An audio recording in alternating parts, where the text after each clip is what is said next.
Hello, in today's video I'll show you how to fix your Dreame D20 Plus not returning to dock or not charging.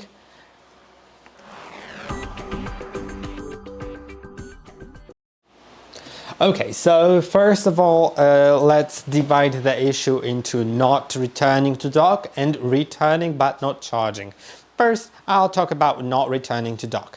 To fix it, you will need to clean all the sensors. So let's get the robot out. And now, there's the first sensor here in the front. You should clean it with a microfiber cloth.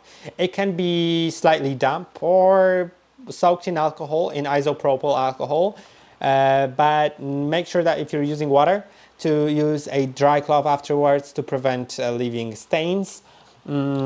Now there's another sensor that should also be cleaned, and as you're already cleaning the sensor, make sure to clean the sensors on the bottom, which are not necessarily used to locate the station, but it's worth cleaning them frequently. And it's these four: 1, 2, 3, and 4. And these are cliff sensors. It detects cliffs so the robot doesn't fall down the stairs and stuff like that. It's really useful. And also the charging pins should be cleaned. Yeah, make sure it's clean. Then on the station there's also this reflective part. I'm not sure if it's a sensor or a reflective part, but make sure to clean it. And then clean the charging contacts. There are 2 of them. And now try returning the robot automatically in the app. Now, before you do, also make sure about a few things. First of all, that the station is powered on, it's plugged into power. It should be indicated by this light lighting up if the robot is not in the station. If it is in the station, the lights will not light up.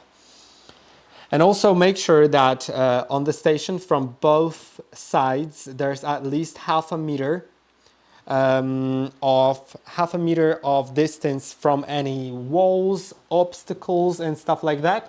And from the front of the station there's at least 1.5 meters of free space, so that the robot can easily get into the station without getting caught in some obstacles.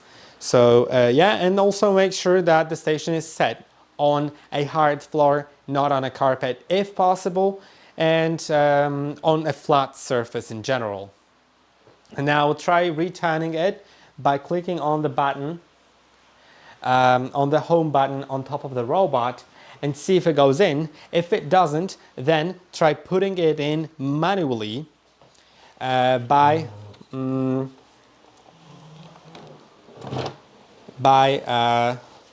just sliding it in until the light on top of the station disappears. Well, it didn't. I think it should, but it did not. But the robot said out loud, "Start charging," and that's how you know it works. If it still didn't, and if you've cleaned the sensors, make sure that your charging station is plugged into power. Then one more thing that you may want to try is go to the app and then click on 3 dots in top right corner and go to more functions. Then make sure that off-peak charging is disabled, or if it's enabled, you just need to set the correct hours so it knows when it can charge. Because if it's set in off-peak hours, then it will just won't charge in some certain hours. And that is basically it. I hope that this video was helpful. Don't forget to like and subscribe, and I'll see you in the next one.